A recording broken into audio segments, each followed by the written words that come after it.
So this guy says, I drove for Uber Eats in between jobs. I wouldn't recommend it to anyone. Many, many years ago, I did 2 Uber Eats deliveries to get the code. I did 2 DoorDash deliveries to get the code. I did 2 Grubhub deliveries to get the code. I did 2 Postmates deliveries to do the codes. I think 8 to 10 food deliveries in total. Wasn't for me. I don't care what they paid at that time. Today it's just pennies. At that time it was semi-decent. I love people. I don't like transporting food. I don't want my car to smell like hamburger and fries and pizzas. That's just me. So let's see what this guy has to say. Chandler Moncada, former Uber Eats driver, struggled with low earnings on the app. Moncada worked 12 to 15-hour shifts. Are you nuts, dude? To pay his rent after he was laid off from his corporate job. He faces issues like carware, hidden tips, and tip baiting, and wouldn't recommend it to others. He faced issues like carware, hidden tips, and tip baiting, and wouldn't recommend it to others. I mean, come on, ladies and gentlemen. If you're a newbie, and maybe if you're a veteran and you figured the shit out and you're making money, I'm happy for you. I really am. I really am, right? You know how to work the system with the tips, high-end restaurants, etc. But if you're a newbie, read this article. Link is going to be below. So this, as told to SA, is based on a conversation with Chandler Moncada, 29-year-old former Uber Eats driver in Phoenix. The following has been edited for length and clarity. In May 2023, I got laid off from my full-time job in SEO and started driving for Uber Eats to pay my rent. I would recommend doing literally anything else than delivering food for a living. It was a really bad time in my life, and in 10 months, I made about $9,000. Shame on you, Dara Khosrowshahi. Shame on you, Andrew McDonald. Shame on you, executives at Uber. To make about $100 a day, you need to work 12 to 15-hour shifts. Hell no. That ain't a life, my friends, for $100. Food delivery drivers generally make less than the minimum wage. One study last year found that the average driver in New York City makes $7.09 an hour. Hell no. But there are desperados out there working for that. I would start my days at 5 a.m. and work until midnight. Dude, I would start my day at 5 a.m. and work until midnight. Oh, shit. You usually get less than $1 per mile, but Uber will also suggest deliveries that aren't worth it, like a $3 delivery. But from point A to point B is 12 miles. That's before factoring in gas, which you cover yourself, and it's around $4 a gallon where I live. Taking all those orders means you are almost paying Uber to work. Maybe only 1 out of every 40 orders is truly worth your time. And the algorithm knows that, so it'll keep on feeding you. And you're hoping, oh, when's number 40 coming up? On slow days, I could make as little as $30. I could be waiting around for hours, too. Sometimes I needed to make money to eat, so I would throw a couple of gallons of gas in and only take home $20. That meant I couldn't pay bills. I was just making enough to survive. That's when the depression sets in, my friends. Just be aware. Be aware of the hamster wheel, right? Know when to get out.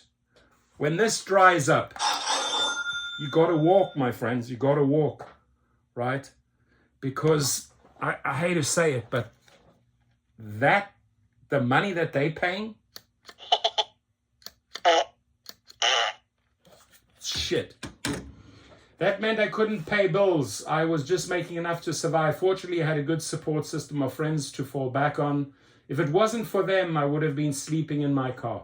Then there's the wear and tear on your car. I have a 2009 Toyota Avalon, which is economical, but I had to replace 2 tires during this time. It gets about 20 to 22 miles a gallon, but that adds up and means the work isn't very profitable.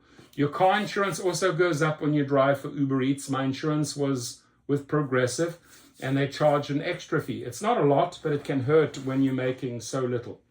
Uber's system pressures you to take orders. That's the algorithmic abuse right there. Uber hides the tip the customer has entered, so it's difficult to tell how much you'll make from a delivery until you've accepted it. The fee structure encourages the customers to wonder why they should tip when they're already paying all these fees. People see the delivery fee on their order and the driver receives it, but that's not the case. I saw $8 for a delivery. I would usually expect a $5 to $6 tip on top of that. The biggest tip I ever received was $100 for a massive grocery order. Customers can change the amount of their tip after the fact. This usually happens if their food is late or cold. Some customers will tip bait. They'll offer a big tip, so you grab the order, then change it after it's being delivered. That really sucks and would happen often. I focused on delivering in nicer areas as they usually tip better. In Phoenix, that meant looking for deliveries to Paradise Valley and Scottsdale. We're supposed to be measured on acceptance rate, but I don't think it actually matters. Acceptance is calculated by the number of orders you take out of those offered. If your acceptance rate is low, Uber sends a warning to encourage you to increase it. I received enough of those to realize that they were empty threats. I was never removed from the app and my acceptance rate was around 11%. At least his acceptance rate was low. If an order wasn't economical, I would cancel it. A friend and I experimented with cancellations just before I quit. And we still made more money than other drivers we knew because we were so picky with our orders. They try to positively incentivize you too with badges. Oh my God, electronic badges, how wonderful. For platinum, diamond, and gold drivers. Like I said, there's the Paris Olympics and then there's the Olympics for Uber, right? Gold, silver and bronze. Don't buy into the Uber Olympics, my friends. You'll lose every single time. I was a diamond most of the time. To achieve that, you generally have to work full time and have a satisfaction rate of 95% or above. The only cool part is you get free Costco membership. My advice to drivers is to avoid stacked ordering. If you're going to pick up an order, sometimes the app will say there's another delivery you can add to make an extra $5. What they won't show you is the mileage. In the beginning, I used to fall for it. It's a bad idea because you'll pick up another order before delivering the first, and it's cold by the time it gets to that first customer. I'm no longer driving because I got a new job. Delivering food is very draining and dangerous at times, and there are plenty of stories of Uber Eats drivers getting robbed. I found Reddit forums really helpful for finding information and a network of people to lean on. I recently landed another full-time job. Dude, that's where I'm happy for you, right? So I no longer have to deliver. I'm so blessed to have gotten off the road and back into my field and to have a decent salary. Now, Dara Koshashawi, if that is not a damning message, I don't know. Your comments, please.